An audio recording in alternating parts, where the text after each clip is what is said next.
Kadang aku mikir ternyata bertani itu bukan cuma soal nanam atau panen, tapi soal berani mulai, berani gagal, dan berani terus jalan. Dan hari ini aku ambil langkah baru, aku mutusin buat nambah lahan tanam atau nambah bedengan. Jujur, ini bukan keputusan yang gampang, karena nambah lahan artinya nambah tanggung jawab, nambah modal juga, dan dari awal aku tuh gak ada sepeser pun uang yang keluar teman-teman ya.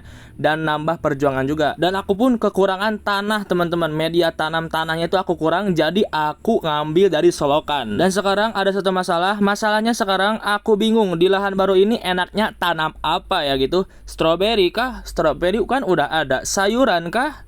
Atau coba tanaman baru yang lebih menjanjikan. Makanya aku butuh saran dari kalian. Menurut kalian tanaman apa yang cocok buat aku tanam di lahan baru ini? Tulis saran kalian di kolom komentar, karena bisa jadi pilihan kalian yang bakal aku tanam nanti. Sambil mikirin itu, hari ini aku tetap ngerawat stroberi yang udah jalan. Ini proses pruning teman-teman, buang bunga dan daun-daun yang udah gak produktif. Banyak yang bilang sayang kalau bunganya dibuang, tapi justru ini penting karena pruning bikin energi tanaman lebih fokus ke pertumbuhan akar, batang, dan daun yang lebih sehat. Sirkulasi udara jadi lebih bagus, resiko jamur berkurang, dan nantinya buah yang dihasilkan bisa lebih besar dan berkualitas. Kadang dalam bertani, yang kelihatannya indah harus direlakan dulu supaya hasil akhirnya lebih maksimal. Dan sekarang, sambil nunggu saran dari kalian, aku mulai rapihin lahan baru ini, bersihin rumput, siapin tanah, dan nyusun rencana. Karena lahan atau bedengan ini bakal jadi langkah baru dalam perjalanan bertani mudaku. Entah nanti gagal lagi atau berhasil besar, yang pasti perjalanan ini baru saja dimulai. Dan aku pengen kalian jadi bagian dari prosesnya. Ikutin terus perjalanan bertani muda ini, karena dari lahan kecil ini aku punya mimpi yang sangat besar teman-teman.